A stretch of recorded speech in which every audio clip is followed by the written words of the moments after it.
Hello' students, আজি আমি নৱম মানৰ বিজ্ঞান বিষয়ৰ চতুৰ্থ অধ্যায়ৰ বাকীটা অংশৰ পৰা আলোচনা কৰিম। আজি আমি সমস্থানিকৰ বিষয়ে পঢ়িম, যাক কোৱা হয় আইচটপছ বুলিও। ঠিক আছে, এতিয়া প্ৰকৃতিত কিছুমান মৌলৰ কেইবাটাও পৰমাণু চিনাক্ত কৰা হৈছে, যাৰ পাৰমাণৱিক সংখ্যা একে কিন্তু ভৰ সংখ্যা ভিন্ন। তোমালোকৰ মনত আছেনে পাৰমাণৱিক সংখ্যা আৰু ভৰ সংখ্যা ক'ত কেনেকৈ লিখা হয়? নাইট্ৰজেন আছিলে, এইটো নাইট্ৰজেনৰ চিহ্ন। তাৰ পাৰমাণৱিক সংখ্যা কিমান আছিলে বাৰু, আৰু ভৰ সংখ্যা কিমান আছিল? পাৰমাণৱিক সংখ্যা আছিলে 7, অৰ্থাৎ পাৰমাণৱিক সংখ্যা মানে কি আছিলে? পাৰমাণৱিক সংখ্যা মানে আছিলে প্ৰটনৰ সংখ্যা, কেন্দ্ৰত বা নিউক্লিয়াছত থকা প্ৰটনৰ সংখ্যা। আৰু নাইট্ৰজেনৰ ক্ষেত্ৰত ভৰ সংখ্যা কিমান আছিল বাৰু? 14। 14টো কেনেকৈ হৈছে? কেন্দ্ৰত থকা প্ৰটন আৰু নিউট্ৰনৰ সংখ্যাক মিলাই পেলাই এই 14টো হৈছে, অৰ্থাৎ ভৰ সংখ্যাটো হৈছে। তলত পাৰমাণৱিক সংখ্যা আৰু ওপৰত ভৰ সংখ্যাটো লিখা হৈছিলে। এতিয়া ইয়াতে কৈছে প্ৰকৃতিত কিছুমান মৌলৰ কেইবাটাও পৰমাণু চিনাক্ত কৰা হৈছে, অৰ্থাৎ যাৰ পাৰমাণৱিক সংখ্যা একে কিন্তু ভৰ সংখ্যা বেলেগ বেলেগ। উদাহৰণস্বৰূপে হাইড্ৰজেনৰ 3বিধ পৰমাণু আছে। ঠিক আছে, হাইড্ৰজেন বোলা যিবিধ মৌল, তাৰ 3বিধ পৰমাণু আছে। একেবিধ মৌলৰে কিন্তু পৰমাণু কেইবিধ? 3বিধ। কি নাম? প্ৰটিয়াম, ডিঅ'টেৰিয়াম আৰু ট্ৰিচিয়াম। চোৱা, প্ৰটিয়ামৰ চিন কি? H, ডিঅ'টেৰিয়ামৰো H আৰু ট্ৰিচিয়ামৰো H। এতিয়া প্ৰটিয়ামৰ ক্ষেত্ৰত আমি দেখিছোঁ ইয়াতে পাৰমাণৱিক সংখ্যা 1 আৰু ভৰ সংখ্যাও 1। ডিঅ'টেৰিয়ামৰ ক্ষেত্ৰত পাৰমাণৱিক সংখ্যা 1, ভৰ সংখ্যা 2। আকৌ ট্ৰিটিয়ামৰ ক্ষেত্ৰত পাৰমাণৱিক সংখ্যা 1 আৰু ভৰ সংখ্যা বেলেগ। অৰ্থাৎ তিনিওটা ক্ষেত্ৰতে, অৰ্থাৎ হাইড্ৰজেনৰ তিনিওটা পৰমাণুৰ ক্ষেত্ৰতে পাৰমাণৱিক সংখ্যাকেইটা 1, কিন্তু ভৰ সংখ্যাকেইটা বেলেগ বেলেগ হৈছে। ভৰ সংখ্যাকেইটা কি হোৱা দেখা গৈছে? ক্ৰমে 1, 2 আৰু 3। অৰ্থাৎ প্ৰতিটো পাৰমাণৱিক সংখ্যা 1 প্ৰতিটোৰে, কিন্তু ভৰ সংখ্যা ক্ৰমে 1, 2 আৰু 3। ঠিক আছে, গতিকে এনেধৰণৰ যিবিলাক পৰমাণু থাকে সেই পৰমাণুবিলাকক কোৱা হয় সমস্থানিক। একেটা মৌলৰে বেলেগ বেলেগ পৰমাণু কেইটাৰ য'ত পাৰমাণৱিক সংখ্যা একে থাকে কিন্তু ভৰ সংখ্যা ভিন্ন হয়, সেইবোৰক কোৱা হয় সমস্থানিক। আকৌ এবাৰ কোৱা, একেবোৰ মৌলৰে বেলেগ বেলেগ পৰমাণুবোৰত য'ত পাৰমাণৱিক সংখ্যা একে হয় কিন্তু ভৰ সংখ্যা বেলেগ বেলেগ হয়, সেইবোৰক কোৱা হয় সমস্থানিক। হাইড্ৰজেনৰ মৌলটোৰ 3টা পৰমাণু থাকে, 1, 2 আৰু 3। তিনিওটাৰে চিনটো একেই। এতিয়া এইকেইটা হৈছে সমস্থানিক হাইড্ৰজেনৰ পৰমাণু। হাইড্ৰজেনৰ মৌলটোৰ পৰমাণু 3টা, চিহ্ন একেই। সমস্থানিক হ'বলৈ হ'লে পাৰমাণৱিক সংখ্যা একে হ'ব লাগিব, অৰ্থাৎ পাৰমাণৱিক সংখ্যা তলত বহে 1, 1 আৰু 1। কিন্তু সমস্থানিক হ'বলৈ হ'লে পাৰমাণৱিক সংখ্যা একে কিন্তু ভৰ সংখ্যা বেলেগ। এতিয়া প্ৰথমটো হাইড্ৰজেনৰ নাম হৈছে প্ৰটিয়াম। ইয়াৰ ক্ষেত্ৰত পাৰমাণৱিক সংখ্যা 1। এইটোতো হৈছে ডয়টেৰিয়াম, ইয়াৰ পাৰমাণৱিক সংখ্যা হৈছে 2। তৃতীয়টোৰ নাম হৈছে ট্ৰিটিয়াম, ইয়াৰ পাৰমাণৱিক সংখ্যা হৈছে 3। ঠিক আছে, এইকেইটা হৈছে হাইড্ৰজেনৰ সমস্থানিক, য'ত পাৰমাণৱিক সংখ্যা একে কিন্তু ভৰ সংখ্যাটো প্ৰত্যেক ক্ষেত্ৰতে বেলেগ বেলেগ। আৰু এটা কথা কওঁ, প্ৰটিয়ামক কি বুলি কোৱা হয়? অৰ্থাৎ এইটো প্ৰটিয়াম, তোমালোকে ইয়াক H বুলি ক'ব পাৰা। তাৰপিছত ডিঅ'টেৰিয়াম, এইটো হৈছে ডিঅ'টেৰিয়াম, ইয়াক তোমালোকে ডি আখৰেৰে বুজাব পাৰা। তাৰপিছত আহিব ট্ৰিটিয়াম, H13, ইয়াক তোমালোকে টি আখৰেৰে বুজাব পাৰা। গতিকে আশা কৰিছোঁ গোটেইখিনি তোমালোকে বুজি পাইছা। ঠিক আছে, ঠিক একেদৰে আমি কাৰ্বন ইত্যাদি মৌলবোৰৰ পৰমাণুবোৰৰো সমস্থানিক পাওঁ। কাৰ্বনৰ ক্ষেত্ৰত এই দুটা সমস্থানিক, য'ত চিন দুটা CC, পাৰমাণৱিক সংখ্যাকেইটা 6, 6 আৰু ভৰ সংখ্যাকেইটা বেলেগ বেলেগ, এটাত 12 আৰু এটাত 14। ঠিক একেদৰে ক্লৰিনৰ ক্ষেত্ৰত এই দুটা সমস্থানিক, ইয়াত ক্লৰিন চিন দুটা একেই, চিহ্ন দুটা, পাৰমাণৱিক সংখ্যা 17 আৰু 17, কিন্তু ভৰ সংখ্যা বেলেগ বেলেগ। চোৱা, এটা 35 আৰু এটা 37। ঠিক আছে, নেক্সট কৈছে এই উদাহৰণসমূহৰ ভিত্তিত সমস্থানিকৰ সংজ্ঞা এনেদৰে দিয়া হৈছে। এক্সামত তোমালোকে এনেকৈ লিখিবা, একেবিধ মৌলৰে একে পাৰমাণৱিক সংখ্যা বিশিষ্ট কিন্তু ভিন ভিন ভৰ সংখ্যা বিশিষ্ট পৰমাণুসমূহক সমস্থানিক বুলি কোৱা হয়। যিটো ইতিমধ্যে আমি পালোঁৱেই তিনিওটাতে হাইড্ৰজেনৰ যি তিনিটা সমস্থানিক আছে তাত পাৰমাণৱিক সংখ্যাকেইটা একেই 1 1 1 কিন্তু ভৰ সংখ্যা বেলেগ বেলেগ 1 2 আৰু 3 তাকে কোৱা হৈছে আৰু এই হাইড্ৰজেনৰ যিকেইটা সমস্থানিক সেইকেইটা হাইড্ৰজেন মৌলটোৰে পৰমাণু গতিকে ইয়াতে কোৱা হৈছে একেবিধ মৌলৰে মৌলকেইবিধটো একেই হাইড্ৰজেন একেবিধ মৌলৰে একে পাৰমাণৱিক সংখ্যা বিশিষ্ট ইয়াতে পাৰমাণৱিক সংখ্যা 1 1 1 একেই কিন্তু ভিন ভিন ভৰ সংখ্যা বিশিষ্ট পৰমাণুসমূহক সমস্থানিক বোলে ইয়াতে ভৰ সংখ্যা বেলেগ বেলেগ ক্ৰমে 1 2 আৰু 3 বুজি পাইছা সেইবাবে আমি ক'ব পাৰোঁ যে হাইড্ৰজেন পৰমাণুৰ তিনিটা সমস্থানিক আছে প্ৰটিয়াম ডিউটেৰিয়াম আৰু ট্ৰিচিয়াম হাইড্ৰজেনৰ তেনেলে তোমালোকক এইটো এক্সামত কমন কুৱেশ্যন আহে হাইড্ৰজেনৰ সমস্থানিক কেইটাৰ নাম কি কি লিখা প্ৰটিয়াম ডিউটেৰিয়াম ট্ৰিচিয়াম তাৰ চিহ্নৰ সৈতে পাৰমাণৱিক সংখ্যা আৰু ভৰ সংখ্যা লিখি তোমালোকে দেখুৱাবা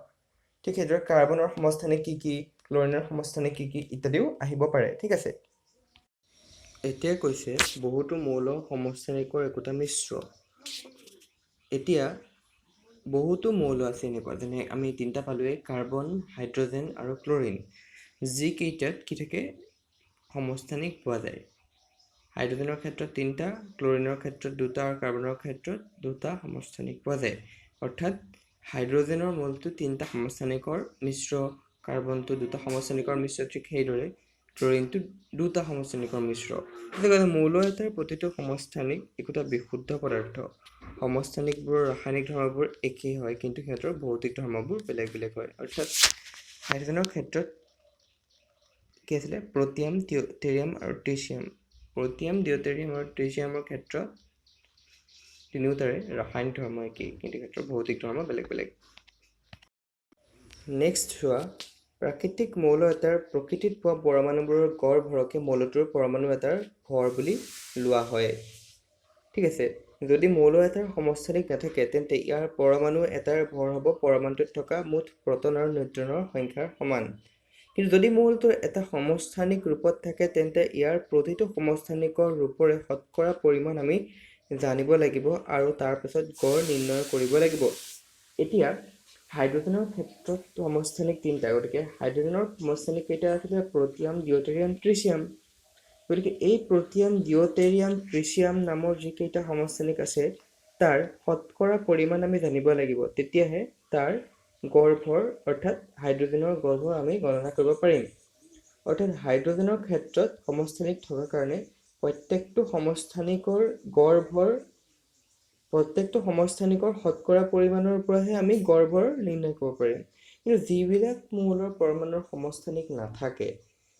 সেইবিলাকৰ ক্ষেত্ৰত আকৌ কি হয় তেতিয়া সেইবিলাকৰ ক্ষেত্ৰত পৰমাণুটোৰ ভৰ হ'ব পৰমাণুটোত থকা প্ৰটন আৰু নিউট্ৰনৰ মুঠ সংখ্যা আমি যেনেকৈ আগতেই আলোচনা কৰিছিলোঁৱেই পৰমাণু এটাৰ গড় ভৰ অৰ্থাৎ ভৰ সংখ্যা কি হয় প্ৰটন আৰু নিউট্ৰনৰ সংখ্যাৰ যোগফল কিন্তু যেতিয়া সমস্থানিক থাকিব তেতিয়া সমস্থানিক কেইটাৰ শতকৰা পৰিমাণ আমি জানিব লাগিব শতকৰা পৰিমাণ জনাৰ পাছতহে তাৰ গড় ভৰ আমি উলিয়াব পাৰিম ঠিক আছে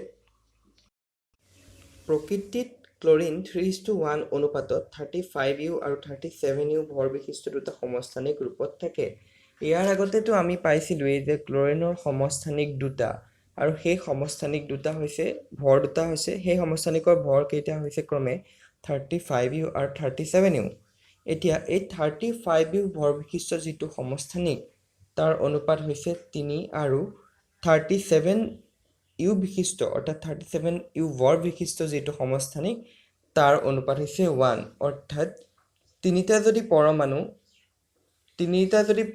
35U থাকে তেনেহ'লে এটা পৰমাণু 37U থাকিব ক'ত ক্লৰিনৰ যিটো মৌল তাত ঠিক আছে তেনেহ'লে এতিয়া ক্লৰিনৰনো গড় পাৰমাণৱিক ভৰ কিমান হ'ব ইয়াতে তোমালোকে জুখি তেনেকৈ উলিয়াব পাৰা আহাচোন চাওঁ কেনেকৈ উলিয়াইছে প্ৰথমে 75/100 আৰু 25/100 এই মান দুটানো কেনেকৈ পালে আমি জনাটো অতি জৰুৰী 35 আৰু 37 যি ক্লৰিনৰ ভৰ সেইটো আমি পাইছোঁ ইতিমধ্যে ক্লৰিনৰ সমস্থানিক যিহেতু তাৰ ভৰ হৈছে 35 আৰু 37 কিন্তু এই 75/100 আৰু 25/100টো কেনেকৈ পেলাই এবাৰ চাওঁ হা। ধৰি লোৱা এনেকুৱা বাকচ এটা, ইয়াক 4টা ভাগ কৰা হৈছে, 1 2 3 4, 1 2 3 4, 4টা ভাগ হ'ল আৰু এই 4টা ভাগৰ মান হ'ল 100। ঠিক আছে, যদি 4টা ভাগৰ মান 100 হয় তেন্তে প্ৰত্যেকটো বাকচত কিমানকৈ পৰিব? 25কৈ পৰিব। 25 25 25 আৰু 25, প্ৰতিটো বাকচত 25কৈ পৰিব, টোটেল মান হ'ব 100। এতিয়া কৈছে ক্লৰিনৰ যি সমস্থানিক, তাৰ সেই সমস্থানিক দুটা কি আছিলে বাৰু? ভৰ কি আছিলে সমস্থানিক দুটাৰ? এটাৰ 35U, এটাৰ 37U। এই 35U সমস্থানিকটো যিটো আছিলে তাৰ অনুপাত কিমান আছিলে? 3, আৰু 37U ভৰ বিশিষ্ট যিটো আছিলে সমস্থানিক ক্লৰিনৰ, তাৰ অনুপাত আছিলে 1। গতিকে 3:1, 35 বিশিষ্ট হৈছে 3টা আৰু 1 হৈছে 37। ঠিক আছে, 35 বিশিষ্ট কেইটা? 3টা, আৰু 37 বিশিষ্ট এটা। গতিকে 3টা বক্স যদি আমি লওঁ, 1 2 3টা, তেতিয়া 25 3টা ল'ব লাগিব, অৰ্থাৎ 25 25 25 যদি যোগ কৰা তেওঁলোকে পাবা 75। 75 কাৰ ভিতৰত? 4টা বক্স আছিলে 100ৰ ভিতৰত, গতিকে 75 ডিভাইডেড বাই 100। আৰু 37U বিশিষ্ট হৈছে এটা, গতিকে এটা 25 কাৰ ভিতৰত? টোটেল 4টা বক্স আছে নহয়, 4টা বক্সত 100 হয়, আৰু 75টো হৈছিলে 100ৰ ভিতৰত যিহেতু, গতিকে 25 এটা বক্স ল'লেও কাৰ ভিতৰত হ'ব? 25 100ৰ ভিতৰত। ইমান এটা পালানে? 75/100, 25/100। অৰ্থাৎ কি দেখিলা? 3 অনুপাত ল'লে 35U বিশিষ্ট ভৰ বিশিষ্ট যিটো সমস্থানিক আছিলে, 3 অনুপাত ল'লে তাৰ মান হ'ব 75/100, আৰু 1 অনুপাত ল'লে 37U বিশিষ্ট যিটো সমস্থানিক আছিল ক্লৰিনৰ, তাৰ মান হ'ব 25/100। এতিয়া তোমালোকে বুজি পাইছেনে? গতিকে মেথছটো কৰিব পাৰিবা চাগে কিমাননো সিহঁতৰ গড় ভৰ হয় তাৰ উলিয়াবলৈ। ঠিক আছে, এতিয়া 35U বিশিষ্ট ভৰৰ কেইটা আছিলে? 3টা, অৰ্থাৎ 3 অনুপাত। আৰু 37U বিশিষ্ট ভৰৰ কেইটা আছিলে? এটা, অৰ্থাৎ 1 অনুপাত। আমি ইতিমধ্যে 3 অনুপাত ল'লে পাইছিলোঁ 75/100, আৰু 1 অনুপাত ল'লে পাইছিলোঁ 25/100। 35 কেইটা? 3টা অনুপাত। 3টা অনুপাত ল'লে যিহেতু 75/100 আছিলে, তাৰ লগত ইনটু কৰিলে হ'ব। ঠিক একেদৰে 37ৰ কেইটা অনুপাত? এটা, 1 অনুপাতত আমি পাইছিলোঁ 25/100, গতিকে 37 ইনটু 25/100। এতিয়া গড় উলিয়াবলৈ হ'লে কি কৰিব লাগিব? দুইটাকে যোগ কৰিব লাগিব। যোগ কৰিলে টোটেল মানটো শেষত পামগৈ আমি 35.5U। এইটো বুজা নাই যে ক্লৰিন পৰমাণু এটাৰ ভৰ 35.5U। বুজাইছে কি তেনেহ'লে? যদি এক নিৰ্দিষ্ট পৰিমাণৰ ক্লৰিন লোৱা হয় তেন্তে তাত ক্লৰিনৰ দুটা সমস্থানিক থাকিব, আৰু গড় ভৰ তেনেহ'লে কিমান হ'ব? 35.5U।